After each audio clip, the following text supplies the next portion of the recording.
Two-thirds of our interstates have nothing to protect you from a head-on collision. In many places, there is only a narrow grass strip. Tonight, Target 7 looks at why the state hasn't installed more barriers to protect you. State officials have told us having a cable barrier on this stretch of I-40 would not have made a difference in a crash that killed 9 people on a Greyhound bus. But we got our hands on documents that show that the state and first responders were concerned about having no barriers on these medians years before the crash occurred. This is what was left seconds after a semi crashed head-on with a Greyhound bus. Seats thrown from the wreckage, metal bent and ripped to pieces. Shattered glass spread throughout the interstate. The worst kind of crashes are head-on crashes. And this is what officials said the next day when asked if something in the middle of that interstate, like a cable barrier, could have stopped the truck from crossing into oncoming traffic. It's a 50-foot median. There's no cable barrier. We have some of those in New Mexico. This one, according to the DOT, didn't actually require a barrier because of, I believe, the width of the median. Target 7 looked at the federal investigation into the crash. It showed the median where that deadly bus crash occurred was not 50 feet wide.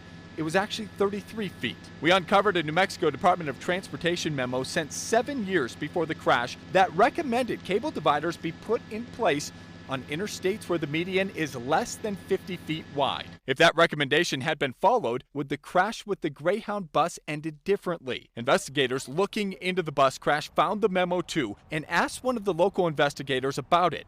This is a transcription of that conversation. The NTSB said the median was narrow, estimating it's about 20 to 25 feet wide. The McKinley County Fire Chief responded, "Yeah, it is. And there's no barriers or anything like that. And we just have such a large traffic flow here." He also said, "Crossover collisions are nothing new to us. We work several every year." We took these findings to the man in charge of the state's highways, Michael Sandoval, head of the Department of Transportation. Obviously 50 feet is better, but 33 is really a lot more than most areas on our interstates. You just don't know where these crashes are going to happen, and to go back and try and say, should it have been done?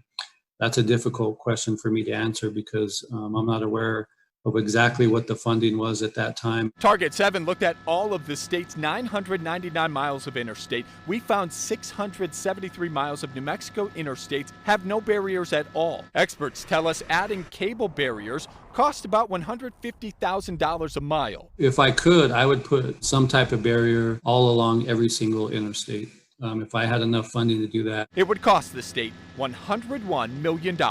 Generally speaking, it's a very cost-effective countermeasure. According to documents obtained by Target 7, the state's transportation department has been given $1.6 billion in the past 5 years for roads. That money goes for things like bridge repair, resurfacing, potholes, and road widening projects. Right now, about $3 billion with a B in need or short of funding that we would need to just keep our roads at a respectable level. But Transportation Secretary Michael Sandoval says that despite the lack of funding, the state has found a way to get some barriers installed. As we do projects, we're also adding in the cable barriers. So we're there reconstructing or repaving or doing something. If it's a high crash location, we'll include that in the project to save some money. The Highway Department Secretary tells us he still believes that cable barriers would not have prevented the crash that killed those people on the Greyhound bus.